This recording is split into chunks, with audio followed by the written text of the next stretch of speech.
Bonjour à tous, salut Jade, salut Guillaume. Salut. Bienvenue dans le nouvel épisode du Job Show. Comment vas-tu Guillaume ? Ça va et vous ? Écoute, très bien. Il merci. fait beau à Paris, c'est cool quand même. Attends, ça fait on du en bien. profite. Ça change. Un lundi ensoleillé, on en profite. Donc Guillaume, aujourd'hui on interviewe Guillaume Bénèche qui est animateur radio sur Europe 1. On est ravis de t'interviewer, c'est un métier qu'on voulait faire depuis longtemps et qui nous intéresse beaucoup. On va revenir sur ton parcours de jeune entrepreneur, si on peut dire. Parce qu'à 12 ans, tu as monté ton premier média qui s'appelle Le Petit Mardi. À 16 ans, tu as quand même écrit un livre. Donc, tu es aussi animateur radio, aussi auteur. Donc, ça, c'est très cool d'avoir cette triple casquette ou plus. Et tu as aussi, du coup, une boîte que tu as montée il y a 6 ans qui s'appelle Audace, qui est une agence pour accompagner les marques sur les réseaux sociaux. Donc, aujourd'hui, avec toi, on va essayer de comprendre concrètement ce qu'est être un jeune avec plusieurs casquettes. Mais on va aussi beaucoup quand même se focus sur le métier d'animateur. Génial. Voilà. Je suis à votre écoute et je réponds à toutes les questions. Génial. Donc, si on commence par le début un peu de ta jeune vie, mais t'en as déjà fait beaucoup, à 12 ans, du coup, t'as créé Le Petit Mardi, qui était C'était un magazine culturel, écrit par des jeunes à destination des jeunes. Ça résonne avec ce qu'on fait. Et ouais, qui venait en fait d'un truc assez simple, c'est que j'avais participé à un prix littéraire qui était organisé par le Grand Prix, enfin, c'est par le Journal de Mickey, qui s'appelait le Grand Prix des lecteurs du Journal de Mickey, qui proposait à des jeunes lecteurs du Journal de Mickey de devenir jurés, critiques. Et j'ai vécu une expérience de fou à 12 ans, à me retrouver à la rédaction du Journal de Mickey à Levallois-Perret. Moi, je viens de Rouen en Normandie, donc c'était pas du tout dans l'univers journalistique. Tu débarques dans une grande rédac où t'as que des couvertures de journaux sur les murs. En vrai, c'est ton rêve quand t'as 12 ans d'arriver dans le Journal de Mickey, c'est ouf. C'était incroyable. Et en fait, pendant 4 mois, j'ai écrit des petites critiques sur des bouquins. Donc, c'était vraiment un prix littéraire. Et qui sortait dans le Journal de Mickey. Et à la suite de ça, t'es très frustré quand ça s'arrête. Parce que quand, à côté du collège, j'étais habitué à faire des activités extrascolaires, j'ai du sport, j'ai de la musique, mais il n'y avait pas de notion professionnelle. Et en fait, ce truc-là, moi, m'a déclenché une envie de faire ça à côté de l'école et de continuer. Et donc, avec une amie qu'on s'était rencontrés là-bas, et on s'est dit, viens, on lance un petit magazine en ligne où on peut faire des critiques littéraires, continuer à faire ça, puis parler des sujets de notre génération. Mais comment, à 12 ans, t'as la maturité pour dire je vais faire ça ? T'avais déjà un attrait pour les médias ? Non. Est-ce que t'as une famille qui s'intéresse à ça ? Même pas ? Pas du tout. Non, mes parents sont la formation professionnelle, rien à voir avec les médias. Ok. Et non, en fait, je lisais beaucoup. Sa grosse passion littéraire. Ceux qui ont commencé à lire avec Harry Potter peuvent capter. La cabane magique aussi. C'est ça. Et, que Maquem, la cabane magique. C'était tellement bien. Ouais. Et puis on a la chance de venir d'une génération où on a eu tellement de bouquins jeunesse incroyables. Donc, moi, il y avait ce point-là, ça c'est sûr, d'où aussi le Grand Prix des lecteurs du Journal de Mickey. Mais non, il y avait surtout, en fait, l'envie des médias, elle s'est faite, mais comme j'ai envie de dire, on ferait un projet à l'école avec des copains, quoi. Il y avait ce truc de, viens, on a envie de faire des critiques de bouquins, on n'a pas de territoire pour le faire, pas d'espace pour le faire, mais on a vu comment ça se passait dans une grande rédaction. Et si on faisait pareil, on propose à 2-3 copains d'écrire des articles et puis on sort le truc. C'était un document Word en PDF après. C'est toi qui allais l'imprimer et tout ? Au début, alors on l'imprimait pas. C'était vraiment un petit mensuel numérique, mais qui était mis en page comme un magazine. Et puis ensuite, après, on a eu une version papier à partir de 2016, là pour le coup, qui est sortie d'abord en gratuit en Normandie, et après en payant en kiosque chez les marchands de journaux partout en France. Et ça ressemble à quoi un peu un esprit critique à 12 ans ? Grave.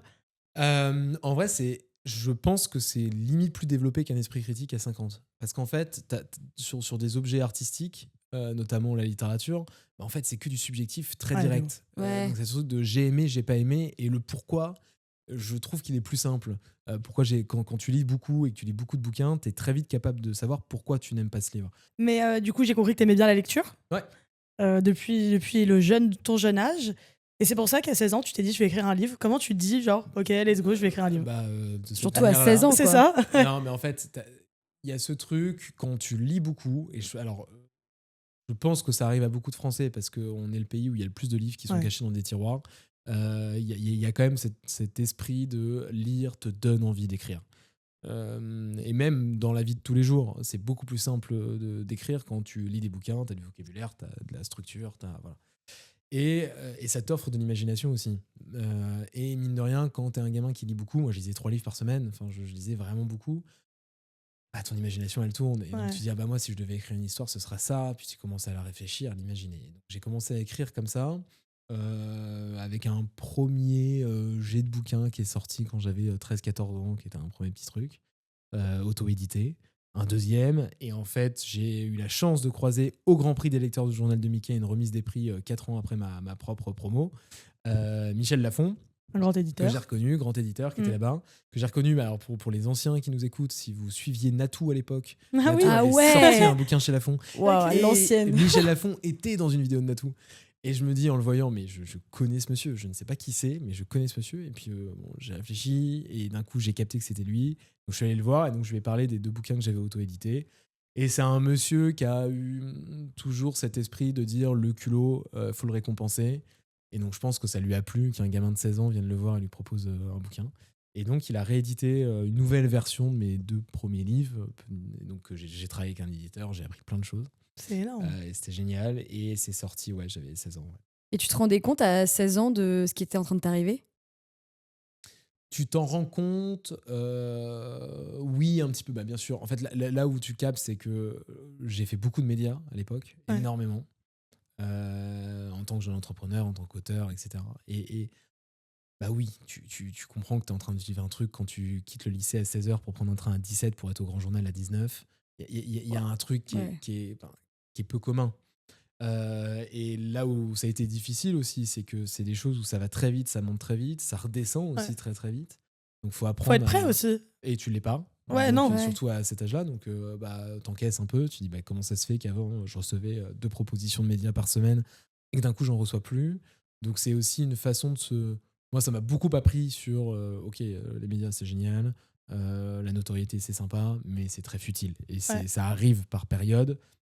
Mais en tout cas, j'ai appris beaucoup sur moi aussi, puis sur mon entourage, etc. Et puis j'ai eu la chance d'avoir des parents qui étaient très en soutien de tout ça, sans forcément prendre tout au sérieux, et ce qui a été super aussi.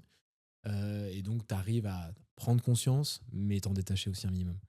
Ok, et tu as évoqué du coup le Grand Journal, qui est, pour ceux qui nous écoutent, une des émissions phares de Canal+. Pourquoi toi, tu as été appelé pour être sur le Grand Journal? Écoute, j'avais fait une première fois le Grand Journal il y a 11 ans. À quel âge, du coup? J'avais 15 ans. Ah ok, je savais pas qu'il y avait quelqu'un d'aussi jeune à la télé. J'avais été invité parce que c'était en pleine période de la loi Macron. Ok. Et ils avaient fait un plateau avec 2 entrepreneurs, 2 jeunes entrepreneurs. Il y avait Guillaume Gibaud du CIP français et moi. Et lui, devait avoir 30 ans à peu près, moi 15. Et j'étais invité comme le plus jeune entrepreneur de France à ce moment-là. Sauf qu'il fallait parler de la loi Macron et quand t'as 15 ans. Et donc j'ai révisé la veille au soir, c'était horrible, j'étais tellement stressé. Oh non. Puis c'est le plateau, c'était à l'époque le Grand Journal, c'était 1 500 000 téléspectateurs. T'avais Natacha Polony, t'avais Augustin Trapenard, t'avais Antoine Decaune. Le truc était très très impressionnant. Donc c'est pas la fois dont je me souviens où en tout cas j'étais le plus à l'aise et c'était la meilleure expérience. En revanche, j'y suis retourné pour mon bouquin 2 ans après. Et là, on m'a proposé de faire des chroniques 1 fois par semaine sur des sujets autour de la jeunesse, histoire de valoriser des jeunes qui faisaient des trucs cool en France et en Europe. Et ça a été une superbe expérience. T'as fait ça pendant combien de temps? Ça a dû durer entre 4-5 mois. Après, le Grand Journal s'est arrêté. Ouais. Donc, ils ont essayé de changer un peu la formule, etc. avant l'arrêt. Donc là, j'ai arrêté. Mais ouais, j'ai dû faire ça 4-5 mois. Et c'était c'est dingue. Et c'était fascinant. Enfin, j'ai appris tellement de trucs, à écrire des chroniques, à parler à la télé, à tenir. Parce que tenir pendant 2 heures de direct, quand il y a des sujets qui t'intéressent pas, et qu'il faut écouter et faire bonne figure sur un plateau, quand il fait chaud, que tu as le stress, c'est pas simple. Donc, je me souviens de moments où la productrice me disait dans l'oreillette: attention Guillaume, t'es en train de t'endormir. Et oui, factuellement, j'étais en train de m'endormir parce que c'était vraiment super chiant cette conversation-là. Mais en même temps, j'apprenais plein de trucs et moi, j'avais fait beaucoup de médias pour parler de moi et de mes projets. Là, je faisais un média pour parler d'autres personnes et j'ai énormément apprécié cette démarche-là. Je trouvais que c'était une façon, je sais pas, mettre en avant ta génération aussi. Ouais, et puis ça correspondait aussi à ce que je faisais avec le Petit Mardi. Et ça a réveillé cette envie de me dire un jour, je ferai plus de médias, et c'est sûr. Et bah t'y es. Mais du coup, t'as quand même à peine 18 ans. T'as déjà été un entrepreneur. Enfin, c'est un truc de ouf. T'as fait plein de projets que peu connaîtront même peut-être dans leur vie. Est-ce que tu trouves que entreprendre, c'est un peu représentatif aujourd'hui de notre génération? Est-ce que tu trouves qu'on est une génération qui fera peut-être plus un métier dans sa vie, que c'est bien d'avoir plusieurs casquettes, que c'est cool de pouvoir rebondir si on peut. Alors le rebond, oui, Ouais. évidemment. Je pense que c'est aussi la chance de notre génération, c'est qu'on a accès à énormément de trucs et une vision du travail qui est beaucoup plus décomplexée que ça pouvait être avant. Il y a beaucoup moins d'envie de carrière. Alors il y en a toujours, hein, tu vois, je trouve que c'est hyper respectable. Après, oui, je pense qu'on est quand même vachement une génération bullshit parce qu'on s'imagine que s'inventer un travail est plus facile que d'en trouver un, alors que fondamentalement, être entrepreneur, c'est pas cool. Je pense que depuis 2017, la France souhaite être une startup nation. Ça a donné des choses merveilleuses. Factuellement, il y a 1 million d'entreprises créées chaque année. Sur ce million-là, il y en a 89% qui meurent en moins de 18 mois. Ça, on le dit pas. Hein. On le dit jamais, on ne Ouais. revendique jamais. Sur l'ensemble des licornes françaises, il y en a une petite quarantaine. Il y en a 3 qui sont rentables. On est sur un revenu moyen d'un indépendant en France, c'est 563 € par mois. On crée aussi de la précarité. Enfin, je pense que notre génération a cette chance aussi d'avoir une vue sur tout ce qui est possible et accessible. Que ce soit avec des études ou pas, je pense que c'est même pas la question. La question, c'est plutôt de se dire, si je dois faire un travail, est-ce que je veux le faire parce que ça me plaît réellement? Est-ce que je veux le faire parce que j'ai envie de gagner de l'argent? Ou est-ce que je veux le faire parce que tout le monde me dit que entreprendre, c'est la bonne idée? Je pense pas qu'entreprendre soit la bonne idée. Je crois pas que ce soit fait pour tout le monde. Ouais. C'est pas comme dans Ratatouille. Enfin, la Mm. cuisine, tout le monde peut cuisiner. Oui, tout le monde peut créer une boîte factuellement sur le papier. Mais c'est un métier, Ouais. d'une certaine manière. Et ce métier-là, où je pense qu'on a un peu trop, et les grandes écoles, etc., ont un peu trop forcé sur l'idée de dire oubliez votre grande carrière, montez Grave. votre boîte. C'est une super expérience de vie. Je pense qu'au contraire, il faut plutôt tirer le bénéfice de ça et se dire on a une génération qui peut accéder à tout, quel que soit le job, et autant en profiter, quoi. Ouais. Et Mm. justement, là, tu parlais des grandes écoles. Et donc, toi, tu es quelqu'un qui est autodidacte, en fait, qui très jeune a été propulsé dans le monde des médias. Du coup, que ce soit avec Le Petit Mardi ou pareil aussi le livre que tu as écrit. Et en fait, tout ça vient de toi, de ton talent et de, je pense, ta motivation étant plus jeune. Et d'ailleurs, en Et de la préparant. chance, hein. Et de la chance tu Moi, dis je crois complètement à l'idée de la chance. Je pense que je pense pas qu'il y ait de talent inné. Je pense qu'il Ouais. y a une partie de travail, il y a une partie d'opportunité qui arrive. Et pour moi, la chance, c'est le croisement des deux. C'est un truc de qu'est-ce que tu es obligé de faire pour essayer de provoquer des choses. T'as pas le choix. Oui, je suis d'accord avec toi sur le principe de la chance, mais la chance, je pense aussi qu'on la provoque d'une certaine façon. Ouais. Et toi, c'est ce que tu as fait parce que je pense que beaucoup d'enfants ont des idées, on a des rêves plein la tête, on se dit genre, ah, j'ai envie, je sais pas, de créer une bande dessinée ou un truc comme ça, mais très peu le font réellement. Je pense qu'il y a aussi une question d'éducation. Je pense que les parents ont leur mot à dire là-dedans, parce que c'est eux aussi qui disent à leurs enfants ah bah ça c'est une bonne idée, va jusqu'au bout de ton idée, de ton rêve. Et oui, on va envoyer cette lettre au ministre de la Culture, ou enfin je sais pas, je dis n'importe quoi, tu vois, ou par exemple à Michel Lafon, tu vois, par rapport à ton livre, même si là en l'occurrence c'est toi qui allais le voir. Mais je pense je pense que si tu n'avais pas eu cette motivation au fond de toi et cette Ouais. volonté de faire, la chance, en fait, tu l'as provoquée, tu vois, d'une certaine façon. Mais je suis d'accord avec toi pour le côté de la chance. Je suis assez d'accord. Il y a ce truc de. Mais tu touches aussi du doigt ce que tu dis quand tu dis que les parents ont aussi un énorme impact. C'est que des parents qui vont dire à leurs enfants non, fais pas ça, tu feras ça plus tard, ou Ouais. concentre-toi uniquement sur tes études, ou des choses comme ça. C'est aussi renfermer en fait son gosse alors qu'il y a un territoire d'expression qu'il a envie de découvrir. Et je trouve que moi, c'est là pour le coup l'éducation, et j'ai eu énormément de chance d'avoir ça avec mes parents, qui était de dire, moi, mes parents et j'ai appris récemment en plus, qu'ils avaient eu excessivement peur quand je faisais les médias, etc. Et que c'est très flippé, mais ils me l'ont jamais montré. C'est ouf, ça. C'est une de leurs forces, Mon père m'a raconté que ma mère, parfois, le soir, était mais en larmes, en angoisse, en fait, sur ce qui se passait, et que juste, ils me l'ont jamais montré. Et en fait, en faisant ça, moi, je me suis dit, ok, bah, c'est-à-dire que je peux. J'ai un soutien. Ouais. Ils ont été là en termes de support, quand d'un coup, il n'y a plus de médias et que je comprenais pas. Ils disaient, bah, tu sais, voilà, c'est pas notre milieu. Ok, mais je veux dire, ça n'a jamais été, c'est jamais devenu une angoisse. Mais ce qui fait qu'effectivement, tu as un côté de quand tu as des parents qui supportent en tout cas et qui soutiennent tes choix, quand à côté tu provoques, évidemment, Mm. t'as rien sans rien, donc t'es obligé d'aller. Moi, j'ai le nombre de mails que j'ai envoyés à des gens dans les médias, à des patrons, mais parce que, en fait, t'y vas au culot. Ouais. Avant d'avoir Michel Lafon, j'avais contacté plein de maisons d'édition. Bah, je trouvais le nom de la patronne de la maison d'édition ou du patron, et puis je lui ai envoyé un mail. Mm. Au pire, je l'aurais pas, et c'est pas grave. Mais ça Il se faut provoquer les T'es obligé de opportunités provoquer, aussi. Ouais. et puis ensuite, après, tu vois. Il y a des choses qui se font, il y a des choses qui se font pas au moment où tu pensais qu'elles se feraient et qui se font plus tard. Et tout à l'heure, tu parlais des grandes écoles. Donc, ce qui est assez marrant, c'est que quand on regarde ton profil LinkedIn, où tu as d'ailleurs maintenant un peu plus de 3000 abonnés, hein, bravo, hein, parce que pour LinkedIn, c'est la fame, ça. Merci. Tu vois, Et c'est pas du tout un réseau sur lequel je suis très à l'aise. Moi. Ouais, non, Mais tu y es LinkedIn, quand même. je pense que pour les gens de notre génération, soit t'es à fond dessus, soit c'est vraiment une galère. Ouais. Mais en tout cas, donc, sur LinkedIn, dans la partie éducation, tu mets Who cares? Mhm. Et je trouve que c'est un statement assez fort et qui est assez représentatif et qui veut dire en fait littéralement ce que ça veut dire. C'est en fait, enfin, et puis quoi, Ouais, factuellement, qu'est-ce que ça fait si on j'ai pas s'en fait fout, d'études, quoi. tu vois? Et en fait, ma question c'était, donc toi, t'es autodidacte, tu t'as un peu créé avec toutes tes expériences, etc. Et est-ce que tu penses que aujourd'hui, si quelqu'un veut se lancer dans son rêve, que ce soit dans l'entrepreneuriat ou toi, en l'occurrence, en tant que, par exemple, la chroniqueur chez Europe 1, etc., est-ce que tu penses que faire une école, c'est nécessaire? Alors, ça dépend du métier que tu veux faire. Ouais. En fait, c'est toujours la réponse, c'est que il y a des jobs qui peuvent se prendre sans métier. Et t'en as quand même beaucoup sans métier, sans études, c'est pas possible. Tu fais avocat, t'as non, besoin de de ouf. faire un master de droit et de faire l'école du barreau. Tu vas être médecin, t'as besoin aussi.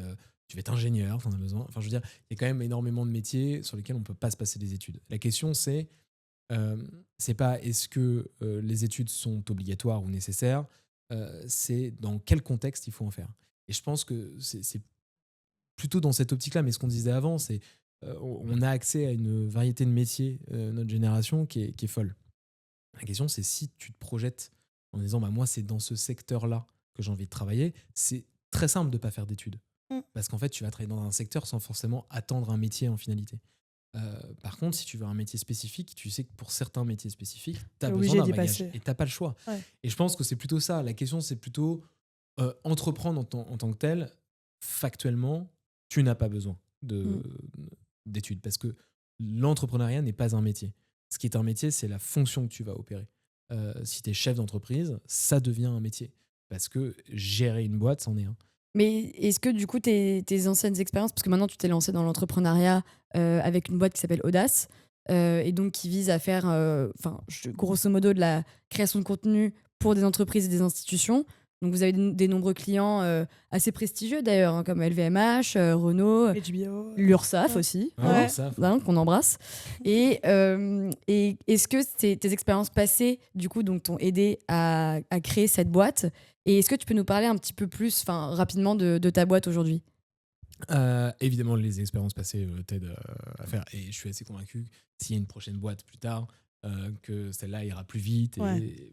naturellement. Parce que c'est des sujets quand même un peu différents. Tu vois, par exemple, le petit mardi ou écrire un livre, c'est quand même pas pareil que du coup de la création de contenu sur les réseaux. Il y a toujours la même. En fait, c'est là où c'est marrant. C'est que tu as une différence entre ton activité centrale, tes missions. Et ça, pour le coup, le meilleur job, c'est de se faire entourer des meilleurs. Mm. Et donc, l'équipe, on est une petite quinzaine dans cette équipe. Il y a des gens qui sont brillants sur plein de sujets que je ne maîtrise pas. Et génial. Et trop cool. Donc, j'apprends. Soit des monteurs, des graphistes, des planners strat. Enfin, voilà. En revanche, tu as toujours j'ai envie de dire la même ligne que tu tires. C'est une entreprise, elle a un fonctionnement, donc que ce soit comptable, juridique, administratif, vendre quelque chose. Et quand tu vends des campagnes, mine de rien, tu vends ta conviction.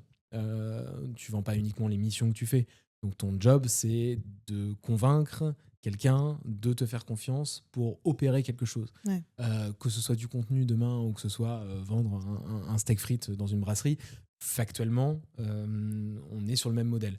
Donc je pense que l'expérience, naturellement, plus tu avances, plus tu apprends et plus tu es capable de le répliquer. Et aujourd'hui, Audace, on accompagne une trentaine de marques au quotidien à produire du contenu sur les réseaux, à trouver des idées aussi pour leur réseau. L'idée, c'est créer des conversations, créer des communautés, constituer des audiences pour des marques, comme vous avez cité, qui sont assez variées. Beaucoup dans des industries culturelles et créatives, donc des médias, dans le divertissement, HBO Max et autres. puis beaucoup d'institutionnels et grands corpos. Et donc, ça va de l'URSSAF à AG2R La Mondiale, en passant par le ministère des Armées ou l'Office national des forêts. Donc, c'est assez varié. Ce qui est génial en termes de thématiques, parce que j'ai l'impression de faire 30 métiers différents. C'est ouf. De bosser pour 30 boîtes différentes. Donc ça, c'est assez passionnant. Et on est une petite quinzaine et on est installé à Paris avec nos studios. Et voilà. Et quand tu crées une boîte, ce qui est aussi difficile, c'est d'avoir le premier client. C'est l'enfer. Comment vous l'avez C'est le eu pire. Comment on a ce premier client? Il y a vraiment cette légende du... en fait, c'est très compliqué de faire le 0 à 1. Ouais. C'est moyennement compliqué de faire le 1 à 10. C'est très facile de faire le 10 à 100. C'est un enfer de faire plus de 100. Ouais. Et en fait, nous, on est pile poil dans cette dynamique-là. C'est-à-dire que le 0 à 1 a été très très long. Très très long. Bah, tu tapes à la porte de tout le monde. Vous avez mis combien de temps, vous? Quasiment un an. Hein. Ouais, ok. Donc, faut pas lâcher. Quasiment un an. C'est ça aussi. Mais parce qu'en fait, au début, tu sais pas ce que tu vends. En fait, il y a quand même ce truc-là. C'est que tu montes une boîte, tu te dis on va faire ça. Et en fait, ton ça, c'est ce qu'il y a dans ta tête, mais c'est pas forcément ce que le marché veut. Et donc, au début, on se disait on va vendre des packages de contenu de référencement sur Internet, sur Google, des avis, des photos, des petites vidéos qu'on va pouvoir retrouver dessus, des articles de blog. On essayait de vendre des trucs qui étaient aussi en lien avec ce qu'on savait faire. Et donc, on avait réussi à faire parler de nous dans les médias, avec le Petit Mardi. Il y avait de la création de contenu, mais rédactionnel. Donc, tu essayes d'appliquer ça à un autre marché. Et ça n'a pas du tout pris. On a mis beaucoup de temps. Et puis, il y a eu l'effet confinement. J'ai fait des vidéos sur TikTok pendant le confinement, où je me faisais chier, où je racontais des aventures historiques et entrepreneuriales. Ça a hyper bien marché. Ah, génial. Donc, il y a eu, je sais plus, 8 millions de vues, 100 000 abos en 3 semaines. Ah ouais, d'accord. Non, incroyable. Ah ouais, d'accord. J'ai mon petit passif d'influenceur, mais très rapide, de TikToker. T'as arrêté maintenant TikTok? Ouais, je fais. Les vidéos sont toujours là, mais ça fait 5 ans que je crois que j'ai rien posté. Ouais. Ou quasiment rien. Et en fait, à ce moment-là, je me suis fait contacter par des marques. Et c'est là où il y a une sorte de déclic. C'est en mode, attends, si les marques veulent des vidéos sur mon compte, pourquoi elles ne voudraient pas un compte à elles avec leurs propres vidéos? Et donc, tu commences à proposer ça, puis tu vois une première mission qui est absolument pas chère. Et où tu dis, je sais pas comment. Enfin, mais en même temps, c'est de l'argent qui rentre, donc tu prends. Et puis, tu as le premier, ça fait un bon exemple, puis le deuxième, puis le troisième. Et à la fin, voilà, les choses ont grandi. Et tu sais ce que tu vends. Ouais. C'est beaucoup plus simple de vendre un produit qui a déjà été vendu. Ah, mais c'est sûr, quand il y a un client qui t'a fait confiance, après, donc, ça va. Donc voilà. Ah, c'est beau. Et c'est marrant parce que du coup, maintenant, tu travailles quand même beaucoup avec les réseaux sociaux qui sont quand même les nouveautés de notre génération. Mais à côté, tu es du coup donc chroniqueur chez Europe 1 animateur, pardon, ouais, sur le poulet du dimanche diffusé sur Europe 1 le dimanche. Le dimanche à 14h. C'est un peu un retour à la radio qui est quand même le média traditionnel par excellence, en tout cas qu'on connaît tous. Comment est-ce que tu t'es dit à un moment, genre, bon bah là, j'ai une boîte spécialisée dans les réseaux sociaux et à côté, je vais être animateur radio. Est-ce que c'est ta décision de te dire, genre, je vais aller voir ce qui se passe à la radio, ou est-ce que quelqu'un vient te voir et te propose un poste en tant qu'animateur? Comment est-ce que tu es arrivé en fait au poulet du dimanche? Déjà, il y a un truc qui est toujours constant, c'est quand on a une passion, elle ne nous lâche pas. Et moi, j'ai une grosse passion pour les médias. J'adore ça. Quel qu'il soit, des médias print, télé, radio, mais surtout la radio. Je trouve que la radio, et comme le podcast, c'est un des plus beaux médias du monde. C'est une façon hyper naturelle de parler. Tu as un rapport avec l'auditeur et l'audience qui est exceptionnel. C'est que la voix. C'est-à-dire que tu n'as pas un jeu d'image, tu n'as pas un jeu de caméra, tu as uniquement la voix, et par la voix, tu es capable d'embarquer quelqu'un. C'est pas pour rien que quelqu'un qui écoute la radio le matin écoute toujours la même radio, parce qu'il a toujours la même voix qui le réveille. C'est un lien avec les Français qui est exceptionnel.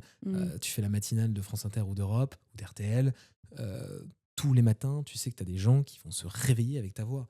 Je trouve que c'est un lien qui est sublime. Et c'est vrai qu'en France, on est très attaché à nos animateurs, la radio, c'est etc. 20 millions de personnes chaque jour en France qui écoutent la radio.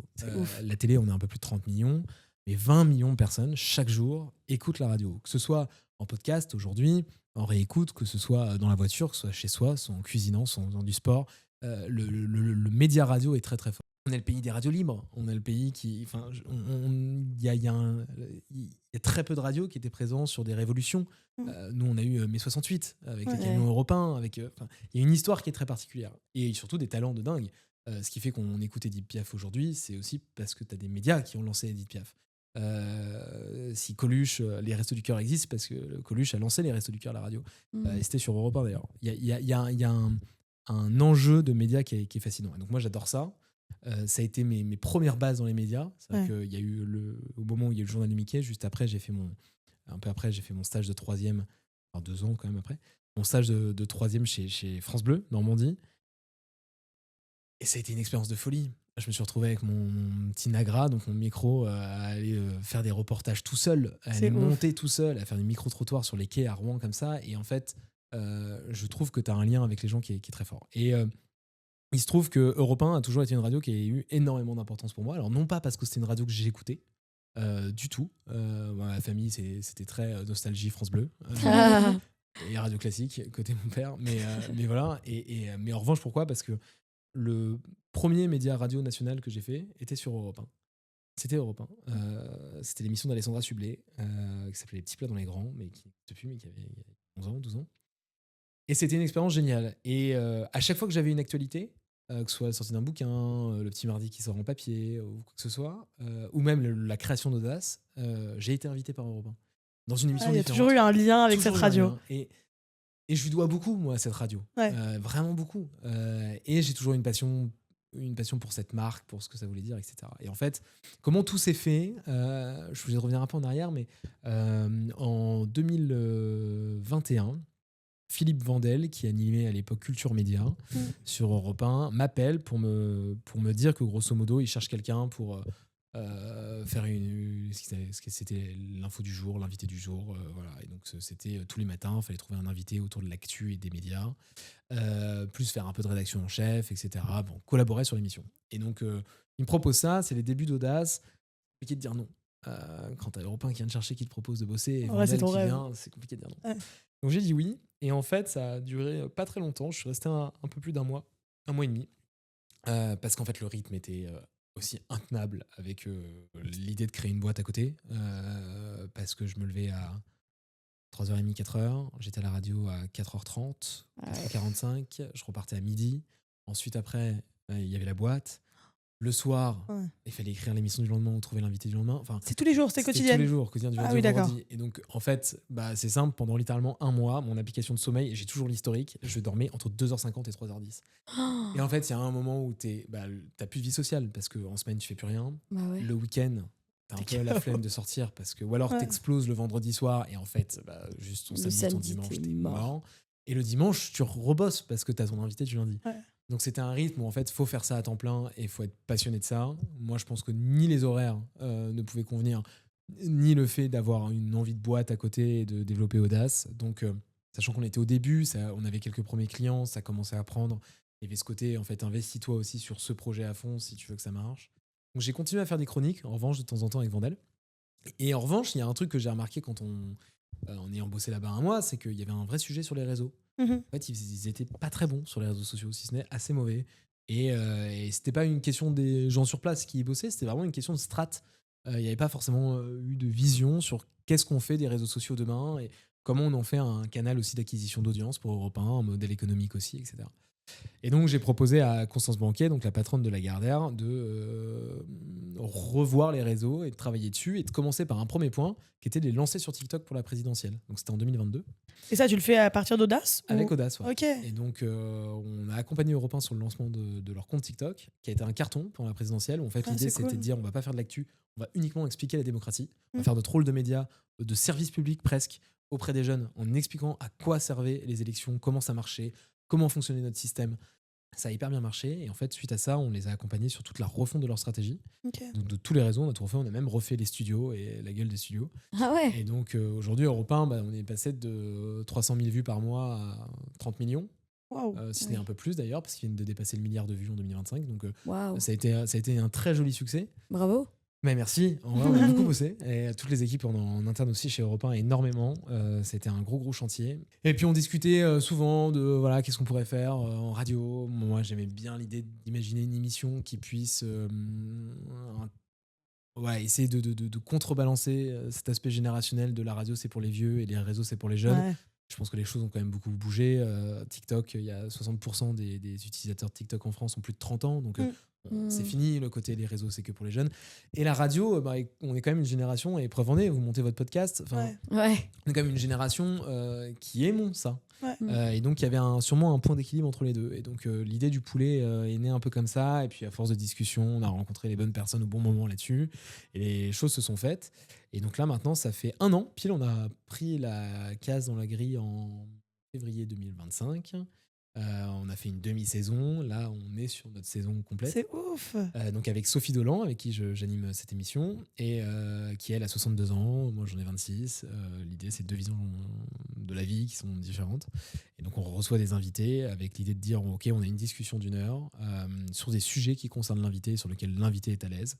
Et l'idée étant de balayer tout ça ensemble et de donner notre point de vue aussi sur ces sujets-là de société. Trop bien. En termes, alors, ça reste nos avis personnels avec Sophie, mais en essayant d'inclure aussi une vision de notre génération et d'essayer de se comprendre et éviter de se taper dessus tout le temps, quoi. C'est ouf comme thème. Et c'est trop bien que t'aies été à la naissance d'une émission. Est-ce Ouais. que c'est pas un peu un rêve en vrai quand tu Ah, dis mais je veux bosser carrément. dans les médias depuis Oui, hyper longtemps? C'est- Non, mais ouais, et surtout au-delà de ça, en fait, Europe 1, t'as toujours voulu en tant qu'animateur et ils ont toujours essayé de, c'est pour ça, moi, de faire un truc avec toi. j'aime cette radio. Ouais. J'aime fondamentalement cette radio. Et quoi qu'on puisse en dire, il y a un Europe 1 reste Europe 1 dans ma tête parce que ça fait presque 15 ans qu'Europe 1 est là dans mon quotidien Ouais. et dans ma vie professionnelle. Et donc, il y a un aspect où, quand t'aimes les médias, tu penses toujours à des concepts. Il y a des trucs où tu vas imaginer des concepts. Ah, c'est dommage qu'à la télé, ils fassent pas ça. Ah, tiens, ce serait cool qu'ils fassent ça. Ah, tiens, j'ai revu ce concept qui existait il y a 30 ans. Putain, ça serait tellement cool que ça existe à nouveau aujourd'hui. Et moi, j'avais plein de petits trucs notés. Et donc, j'ai littéralement des notes et que j'ai retrouvées là, il y a pas longtemps, là, où juste vraiment, je dis, ah bah tiens, concept radio, des jeunes, des vieux, et qui s'opposent. Et on voit ce que ça donne. Et ça, c'était il y a 5 ans. Et donc, en fait, quand le truc est arrivé, je me suis dit, mais génial, en fait, là, c'est la bonne case. Bon, 14h, 15h, c'est pas mal. On n'est pas non plus sur une case d'énorme écoute. On fait quand même 200 000 auditeurs, hein, c'est pas dégueu. Mais de se dire, au moins, ça permet d'essayer et puis d'apprendre, parce que c'est un autre rôle. Moi, j'ai été chroniqueur en radio, j'ai pas été animateur. Là, je découvre un job. Ouais, c'est ça, c'est un métier. pas du tout Ouais, bien. de ouf. Donc, c'est que c'est une émission que je produis d'un côté, c'est-à-dire qu'on l'écriture, avec Sophie, on travaille beaucoup dessus. C'était une de nos questions, justement. Voilà. Comment s'organise une émission? Alors, pour être tout à fait transparent, donc c'est une émission qu'on enregistre le mercredi pour une diffusion le dimanche, hors exception et hors problématique, mais grosso modo, on enregistre 1 fois par semaine le mercredi. C'est une émission qui s'enregistre dans les conditions du direct, donc ça dure 1 heure, un peu moins si on compte les pubs qui vont être diffusées pendant le dimanche. Et en termes d'orga, c'est assez simple. On a 2 points dans la semaine. Un premier en fin de semaine, le vendredi, qui consiste à détailler tout ce qu'on va se dire dans l'émission la semaine prochaine. Donc on a notre invité. Alors là, la programmation des invités, c'est la partie la plus difficile. Il faut trouver qui t'invite, comment t'organises et comment tu fais en sorte que tous les mercredis midi, on soit sûr d'avoir un invité pour le dimanche suivant. Ça, pour le coup, Sophie est extrêmement forte là-dessus. C'est le carnet d'adresse aussi, j'imagine. Ouais, un peu. t'as le carnet d'adresse et puis t'as la gouaille et la conviction. Et Sophie, c'est quelque chose qu'elle a beaucoup. Elle arrive très très vite à convaincre les gens de venir. Donc ça, c'est assez chouette, ce qui nous permet aussi d'avoir des gens d'ailleurs qui font rarement de la radio ou qui parfois ne sont jamais allés en radio ou qui, pour certains, ne vont jamais sur cette radio. Ce qui est agréable. Ça, c'est le premier point. Mais une fois que tu as ton invité, le vendredi, nous, on travaille sur l'édito. Donc, qu'est-ce qu'on va raconter? L'émission, elle est structurée en 4 parties. Donc, dans chaque partie, il faut qu'on détaille les sujets, les questions, le point de vue de Sophie, le mien. Donc, voilà. Et puis ensuite, le mercredi matin, on se refait une petite relecture du conducteur. C'est moi qui m'occupe de la rédaction du conducteur. Parce que j'aime bien faire ça. Donc c'est moi qui écris les petites relances, le teasing. Dans quelques instants sur Europe 1, on se retrouve et on va continuer de parler de culture. Et donc ce truc-là, tu l'écris, tu le prévois en amont. Et il y a une grosse majorité de l'émission quand même qui se fait pendant le direct. D'accord. C'est pas trop scripté non plus. T'as le scripting de l'intro, évidemment. Monsieur, bonjour, il est 14h, vous êtes sur Europe 1, etc. T'as fin, parce qu'il faut bien... Voilà, t'as tes petits teasings avant pub et tes retours pub. Ouais. Vous êtes de retour sur Europe 1, etc.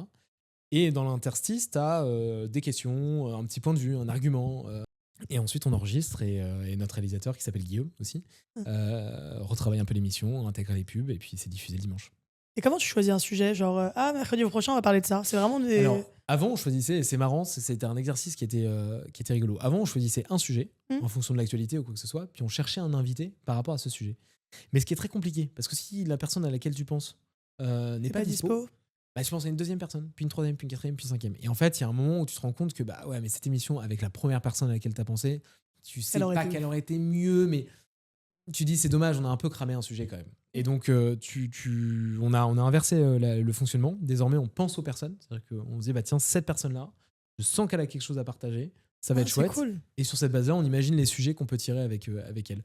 Si on prend Stéphane Fraisse, qu'on a invité récemment dans l'émission, bon, bah, il est à l'affiche de sa pièce avec Patrick Bruel et Marine Delterme au Théâtre Édouard VII. Super, ça, c'est un fait. On sait qu'on va parler de théâtre, c'est certain. On aura une partie sur le théâtre. Pourquoi on a l'impression que personne ne va au théâtre? Pourquoi c'est pas aussi populaire que le ciné? Pourquoi c'est cher? Premier truc. Tout en respectant votre côté intergénérationnel. Exactement. Et ouais. donc Sophie qui allait au théâtre quand elle était jeune et qui y Ouais. va très souvent, et moi qui y vais très rarement. Mais en même temps, avec Stéphane Fraisse, on peut parler aussi plein de choses. Dans la pièce parle de nostalgie des années 80. C'est un mec qui revient dans sa vie de couple 40 ans après. Ok, viens, on parle des années 80. Stéphane, comment t'as vécu ces années 80? Ouais. Est-ce que les booms te manquent? Qu'est-ce qui fait que ces années-là, tout le monde y pense et on a l'impression qu'il y a une nostalgie mythique, et pour notre génération d'autant plus? Les musiques, De ouf. les films, Ouais. les parents qui disent c'était la meilleure époque, Ouais. c'est tellement génial, on était tellement libre. Ouais, bah pourquoi? Ouais. Pourquoi est-ce qu'on aura ce ressenti-là aussi des années 2000? Mm. Donc et donc on tire ces fils-là, et à la fin ça nous fait une émission de 50 minutes que j'espère agréable et que les gens apprécient. Eh bah écoute, je l'ai écoutée, elle est top. Je l'ai écoutée jusqu'à la fin, elle est vraiment bien. Et dans ton émission, est-ce que tu es assez libre de tes sujets, de tes opinions? Est-ce qu'il y a une petite partie de censure qui peut... Non, alors tu as une censure personnelle, Ouais, parce qu'évidemment il y a des sujets sur lesquels moi je sais que je ne veux pas aller, ou en tout cas sur lesquels je ne forcerai pas, ou des points de vue parfois politiques ou autres que j'ai pas forcément envie d'exprimer, ok. mais parce que je considère que c'est pas la place de l'émission non plus. En revanche, non, on est assez libre, hein, très, très sincèrement. On n'est pas forcément très partant avec Sophie, nous, d'aller sur des sujets purement politiques, parce Je comprends. que déjà, il y en a déjà beaucoup. Déjà, le dimanche, t'as envie d'écouter un truc Ouais. aussi cool. Et puis, Ouais, en plus, un peu je vais te chill. dire, toute la semaine en France est tellement politique. Ouais. Il y en a tellement à la radio, et que ce soit sur Europe ou ailleurs. Qui peut être un peu anxiogène aussi. Hein. Ça, et puis bon, t'es super aussi encadré par l'ARCOM, et donc t'as Ouais. aussi ce truc où en fait t'es obligé d'avoir une répartition du temps de parole, etc. Et donc le fait de faire rentrer l'émission là-dedans, ça implique qu'on pourrait aussi avoir des obligations légales de recevoir certains invités qu'on n'aurait peut-être pas forcément envie d'avoir. Et donc il y a cet enjeu aussi de se dire, bah, nous on va chercher des invités artistiques, culturels, des gens qu'on voit pas forcément aussi dans les médias, des entrepreneurs, et de se dire on a une liberté avec cette personne de parler de tous les sujets. Là, par exemple, et puis on a une ouverture assez cool, parce que par exemple, on reçoit Stéphane Rothenberg qui anime Top Chef et Pékin Express. Génial. Moi, j'adore, ça me fait trop marrer. Ouais, Et Pékin Express, j'aurais toujours adoré faire cette émission. Tu prends plaisir à la faire. Et tu prends plaisir. Ouais. Tu dis, on va pouvoir parler des médias, de plein de choses. Et même si, oui, il est sur le groupe M6, qui est un groupe concurrent, bah, c'est pas grave. Enfin, je veux dire, ça fait partie du jeu aussi. Donc non, trop on est bien. assez libre. Et vous pensez un peu à votre audience? Ouais, Qu'est-ce tout le qu'ils ont envie d'entendre? Qui est votre audience en fait finalement? Tout le temps. Des Si jeunes, tu des fais vieux? de la radio pour t'écouter toi, c'est Ouais. que tu fais pas vraiment de la radio. Ouais. C'est trop facile de faire de la radio où tu t'écoutes, parce qu'en fait bah, tu parles que des sujets qui te concernent, et puis ça intéresse pas les gens, tu as besoin d'être inclusif, tu as besoin d'aller les chercher. Donc, toute l'émission, on rappelle, chers auditeurs, on a besoin de garder ce lien. Donc tu penses parfois, il y a des moments, il y a des invités, ils font des phrases un peu trop longues, ou ils sont un peu boring sur leur sujet, ça arrive, c'est la vie. Le premier réflexe, c'est de te dire, ok, le mec qui est dans sa voiture, là, qui est en train d'écouter, s'il a envie de changer de radio, c'est que c'est moi qui fais pas bien mon boulot. Ouais. Moi, mon taf, c'est de faire en sorte qu'il reste. Tu te mets à la place de tes auditeurs Donc, t'es aussi. obligé. Alors, il y a des moments où tu oublies un peu, et c'est le cas, et j'apprends. Donc, moi, j'ai pas 30 ans de bouteille. Hein. Il y a certains animateurs, tu les vois en radio, c'est exceptionnel. C'est incroyable à voir. Ils ont une facilité. Il y a une fois, on avait fait la promo de l'émission, sur les débuts de l'émission, on était allé chez Pascal Pro, sur Europe. Ça a duré 10 minutes. Le mec quoi qu'on en pense, moi je suis pas là pour donner un avis sur Pascal Pro. Par contre, je suis là pour dire que factuellement, en termes Dans son métier, c'est exceptionnel la façon dont le mec te répartit la parole, tient son plateau, te coupe pour éviter qu'on se fasse chier. Quand tu fais une réponse trop longue, arrive à court-circuiter. c'est ouf ça. Et il y a un truc où tu sens que c'est l'habitude. Tu vois Nico sur le plateau de The Voice, quand tu es dans le public, c'est extraordinaire. Il a un prompteur, il ne le regarde pas. C'est inné, t'as l'impression qu'il a fait ça toute sa vie. Il a fait ça toute sa vie parce que ça aussi. fait 30 ans, tu vois, Ouais. et qu'il y a une habitude des plateaux. Et ça, pour le coup, c'est un job sur lequel l'habitude forge la confiance. Littéralement. Et donc, Moi, ça fait 1 an et demi. Donc, Tu sens que tu un prends an. un peu du galon là. Donc, alors, il y a eu, les débuts ont été particulièrement. La croissance de professionnalisme sur les premières semaines, ça c'est fou, parce que Ouais. je le vois direct. Parce qu'il y a des réflexes que tu n'as pas. En radio, tu as besoin de rappeler à ton auditeur sur quelle radio tu es, parce que c'est insupportable. Tu es en voiture, tu lances une radio. Il y a écrit 94,6 et tu sais pas vraiment ce que c'est. Aujourd'hui, on est Exactement. sur Europe 1. Non, mais tu vois, Ouais. et donc tu le répètes tout le temps.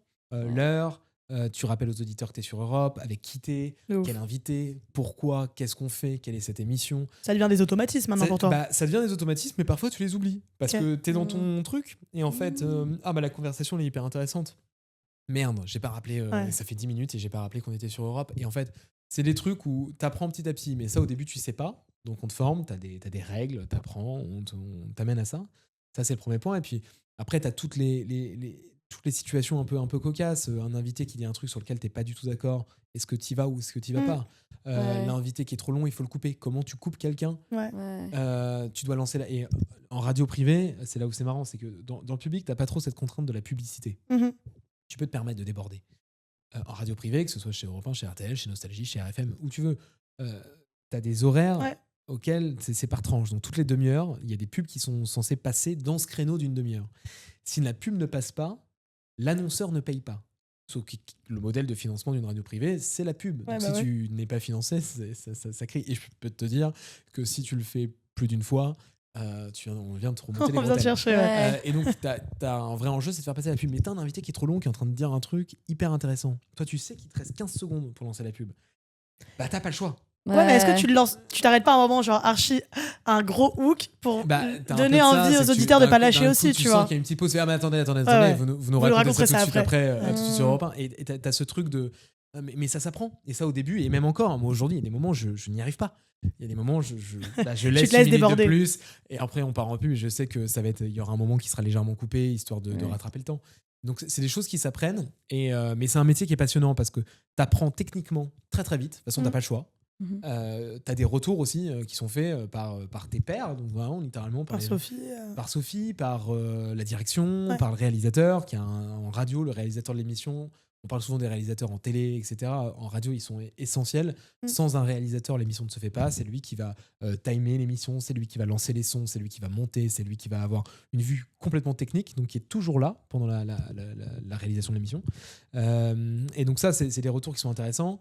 Et t'as déjà, tu veux pas nous dire l'invité, mais est-ce que t'as déjà une émission où t'es ressorti, tu t'es dit, waouh, c'était un peu naze. Genre, Alors, Ah, ça arrive forcément. ça doit arriver, genre, en T'as mode, des émissions où c'était un peu boring, je me suis un peu fait chier, quoi. t'as des invités qui ont, pour X raisons, je ne mettrai pas ça sur la faute de l'invité, parce que je pense que le job d'animateur a aussi une... t'es quand même responsable de ce qui se passe sur ton plateau. Maintenant, t'as des invités qu'on va appeler des moins bons clients qui ont un peu moins de choses à donner. Alors, ça peut être lié au contexte. Un jour, on en a eu un, il a passé littéralement toutes les 3 minutes sur son tel. Ouais. Et donc, bon, c'est pas grave. Si tu veux, de toute façon, faut la faire, la mission. Tu l'as fait, t'essaies d'aller le chercher, t'essaies d'être un peu provoque. Excusez-moi. Bon, non, mais, C'est- voilà, maintenant, nous, on est plutôt une émission où on a envie que ça se passe bien, et que ce soit dans la bonne humeur. On a C'est pas de envie créer l'échange, la tu vois, polémique, ouais. donc voilà, donc oui, non, franchement, ça. Après, il y a une émission que j'ai en tête et que je ne vous citerai pas, mais qui a été une cata. Franchement, une cata. Je pense que ça se ressent quand on l'écoute, quand un auditeur l'écoute. Ouais, je Une pense. cata et où l'invité était très compliqué. Très, très compliqué. Problématique. Très, très problématique. Oh, j'ai trop envie de savoir, mais je sais que t'as pas le droit de dire. Et je vous dirai pas. Bah mais non. genre, Je vais faire ma recherche. Honnêtement, on est ressorti de là, on s'est dit, waouh, plus jamais. Ah ouais. Jamais. Sophie a la même réaction. Plus jamais. Ouais. Et on était en mode, il faut. Enfin, c'est presque, il faudrait qu'on coupe 80% de l'émission. Ah oui, Donc d'accord. ça a été. Ça n'a pas été simple. En tout cas, c'est un métier, je trouve, qui fait un peu rêver. Enfin, moi, ça a toujours été un rêve de faire de la radio. Et j'aimerais justement savoir un peu quels sont les inconvénients de ton métier. Il doit bien y avoir des côtés un peu relous. Donne-nous un peu la réalité du métier. Qu'est-ce que c'est vraiment ? Alors, je pense que le premier truc, c'est que si t'aimes l'antenne et la radio et que tu veux absolument faire ça, je pense franchement que c'est un métier qui est accessible. Le seul problème, c'est que t'as intérêt d'être un monstre et un tueur pour aller chercher ta place. Qu'est-ce que tu veux dire par là? Bah, Être un monstre et un tueur? C'est pas un métier dans lequel tu as une ascension naturelle. C'est-à-dire que tu sors pas d'école de journaliste en disant « Ok, je vais être animateur Tu rentres d'abord dans une rédac. En France, dans une rédaction en tant que journaliste, pour avoir un CDI, c'est déjà suffisamment compliqué. C'est même compliqué d'avoir un CDD normal. Donc, c'est-à-dire que tu as déjà cet enjeu-là. Il faut que ça recrute très peu. T'as l'impression que c'est un peu bouché quand même. En vrai, c'est assez bouché. Ouais. Malgré le fait qu'on pense que la radio est un média qui est en déclin. Et en fait, pas tellement du coup. Mais en fait, c'est surtout que c'est en déclin parce qu'il y a beaucoup moins de chiffre d'affaires qu'avant. Ça ramène beaucoup moins d'argent qu'avant. Donc naturellement, ils ne peuvent pas avoir autant de journalistes qu'avant. Ouais, grave. Et surtout, en fait, les écoles de journalistes ont formé tellement d'élèves. Il y a tellement de journalistes aujourd'hui en France. Il y a 13 écoles reconnues par l'État. Ces 13-là sortent une promo de plus de 100 personnes chaque année. De nouveaux journalistes qui vont arriver. On a beaucoup de médias en France. J'ai l'impression qu'il y a pas mal d'animateurs qui n'ont pas forcément fait d'école de journalisme aussi. T'as beaucoup de ça aussi. Je pense que c'est un métier où tu trouves aussi avec c'est un métier de contact. Où t'as beaucoup de gens qui sont là depuis longtemps.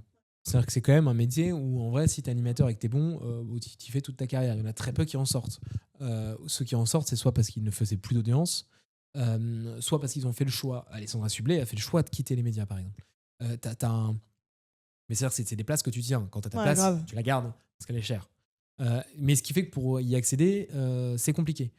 Ça veut pas dire que c'est impossible. Preuve en est. Mais je veux dire, c'est compliqué. Je pense que ce qui fonctionne aujourd'hui en France, c'est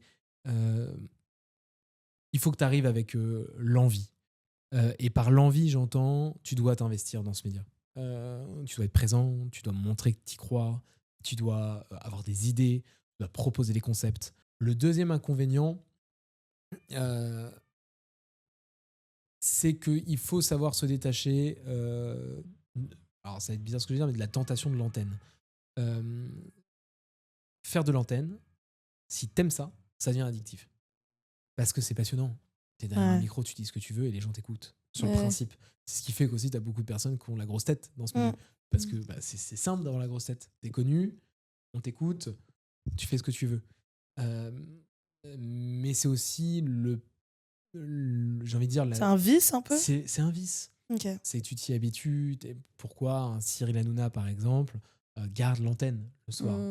Mais parce que t'as le pouvoir sur ce qui se passe. Et donc, il y a cet enjeu-là de se dire il faut pas trop aimer l'antenne.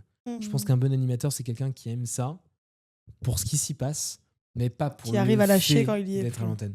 Et un petit autre pan de ton métier, je pense, qui peut être intéressant pour ceux qui nous écoutent, le salaire. Est-ce qu'on est bien payé en radio ? Combien on est payé ? T'es pas obligé de nous dire un chiffre. Est-ce que tu peux nous donner une fourchette ?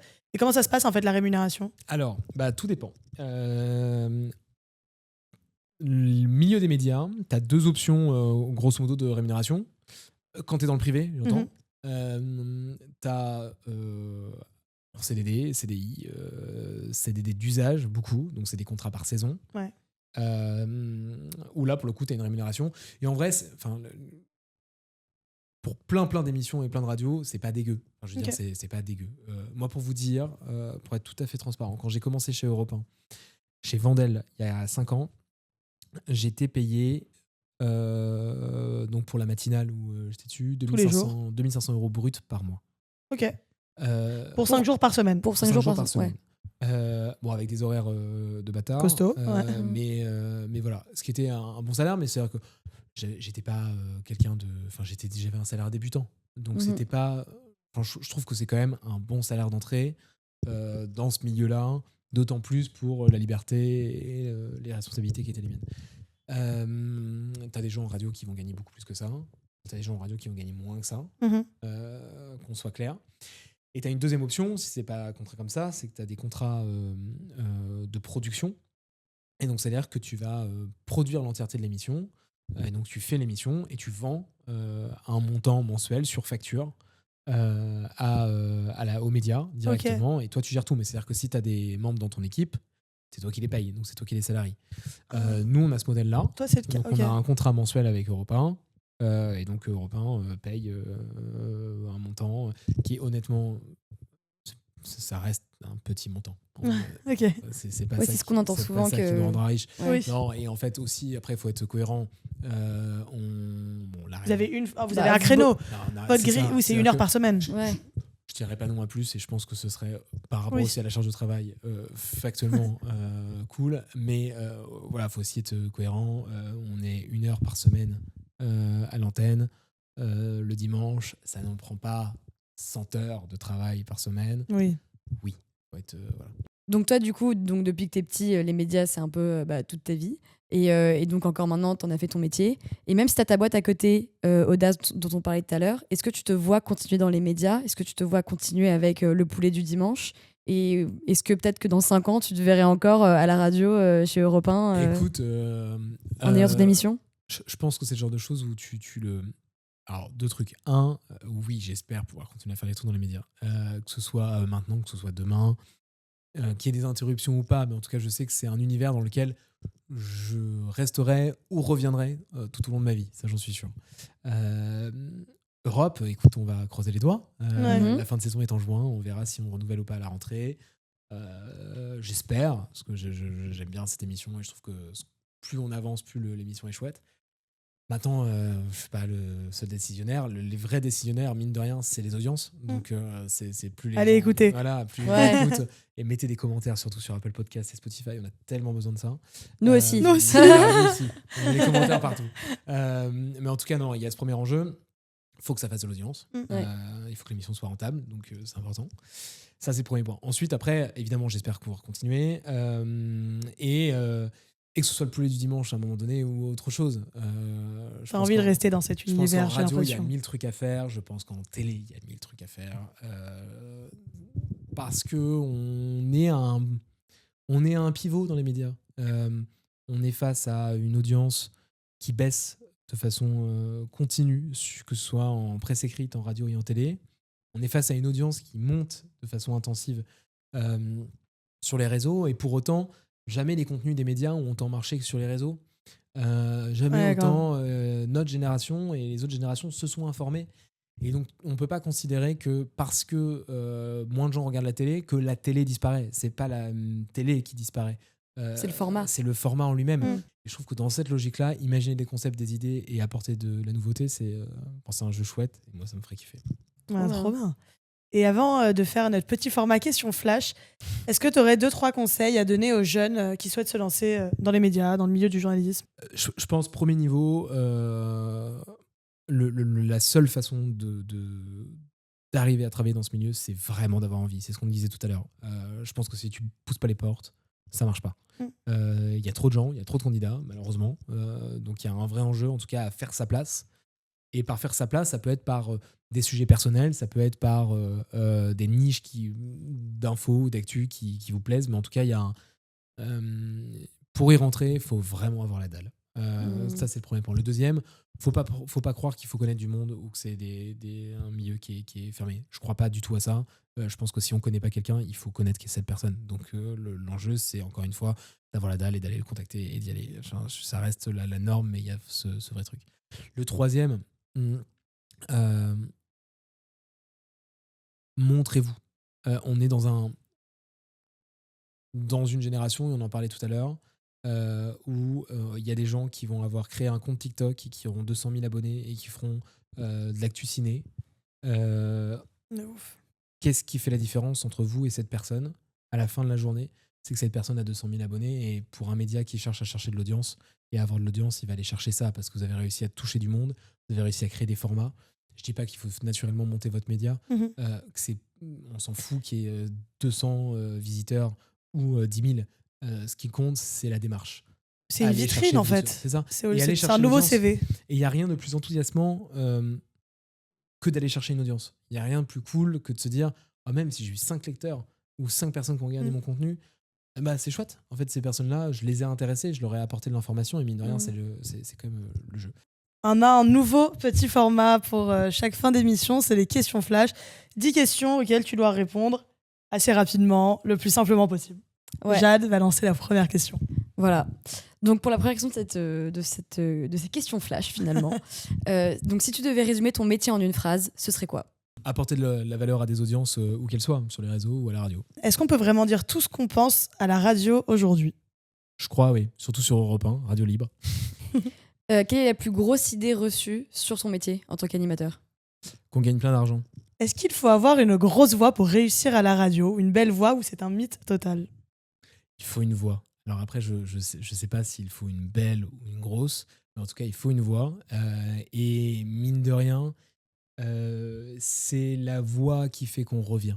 Est-ce que le track, c'est quelque chose qui disparaît avec l'habitude ou est-ce qu'à chaque nouvelle antenne, t'as un peu une montée d'adrénaline qui revient?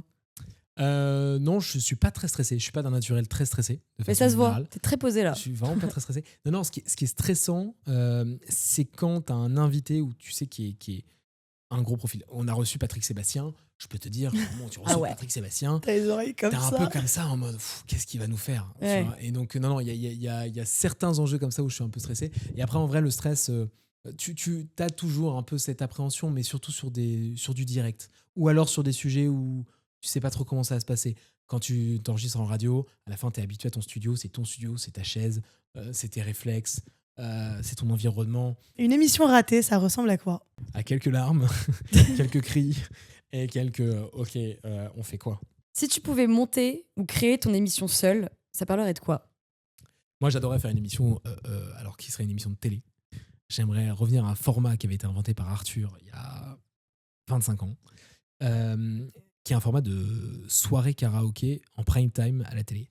Je trouve qu'on se fait trop chier à la télé aujourd'hui. Tout est trop sérieux. Mm. On a des gens qui sont chez eux, qui sont devant leur télé. Alors oui, super, les The Voice, les autres, etc. Mais une émission où tu as des invités qui font la fête, où tu as de la musique, où tu as du karaoké en même temps, où tu as vraiment un esprit festif, je pense que ça ferait du bien à notre pays et ça ferait du bien aux gens chez eux. Qu'est-ce que tu dirais au Guillaume enfant? Je pense que je lui parlerai pas.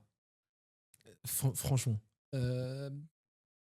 Un, déjà parce que je pense que j'ai pas assez le recul. Mm. Et deux, parce que je voudrais rien changer. Moi, je suis pas très quelqu'un du regret. Je considère que les choses arrivent dans la vie parce qu'elles doivent se passer. Que ça soit positif ou négatif, ça fait partie de l'expérience et c'est le jeu. T'avances, toi. Et il faut avancer. Ok. C'était Tapi qui disait ça et j'ai toujours trouvé ça marrant. Il dit je regarde pas dans le rétroviseur. Et en vrai, a raison. Mm.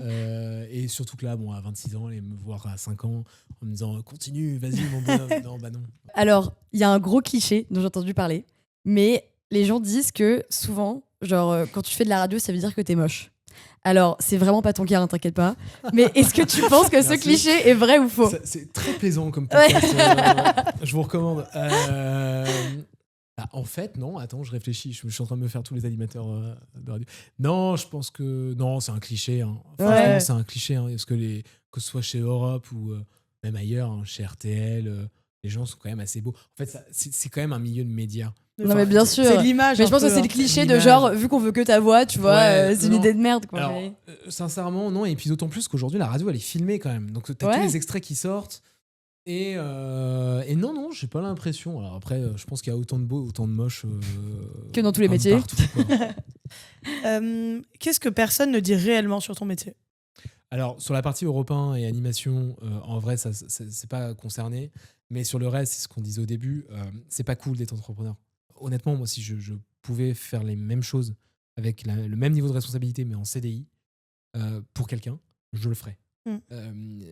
Sincèrement, à salaire équivalent, responsabilité équivalente, je le fais. Parce que c'est une responsabilité que tu n'as pas envie d'avoir. Parce que c'est excessivement compliqué d'être le 25 du mois, de regarder la trésorerie de ta boîte et te dire putain, je suis obligé de payer 14 salaires dans 3 jours. Et là, il n'y a pas l'argent, je fais comment? Que c'est un stress d'avoir des collaborateurs qui ne vont pas bien. Que c'est un stress de perdre un client. C'est une victoire d'en gagner, mais tu es beaucoup plus impacté par la perte de ton client que par la victoire d'un autre. Que ça te donne un manque de visibilité. Moi, je vois jamais plus loin qu'à 3 mois.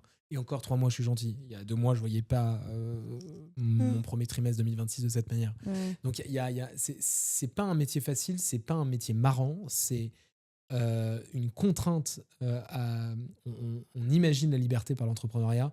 Pour moi, c'est plus davantage une contrainte qu'une liberté. La liberté, elle est quand même vachement dans le CDI. Hein. Et si j'aurais un dernier conseil à dire dans ce podcast, cherchez un job qui vous fait kiffer, changez de carrière 10 fois, mais prenez des contrats qui sont sécurisants aussi. Moi, ma mère m'a toujours dit ce qu'il te faut dans la vie, c'est un CDI. Je la croyais pas, jusqu'à ce que je vois la réalité. Ouf. Et en fait, effectivement, c'est cool d'entreprendre, c'est super. Si je revenais aller cet après-midi chez moi, je suis cet après-midi chez moi. Sauf qu'en même temps, non, parce que j'ai une responsabilité face à mes salariés, j'ai une responsabilité face à mes clients. Je dois travailler. Et donc, ton envie de liberté, elle est quand même vachement contrainte par la réalité. Quoi. Ouais. Ok. Bah, je trouve que c'est hyper important de le dire parce que pas beaucoup de gens le disent. Ça. Ouais, et puis en fait, on a, suivant, depuis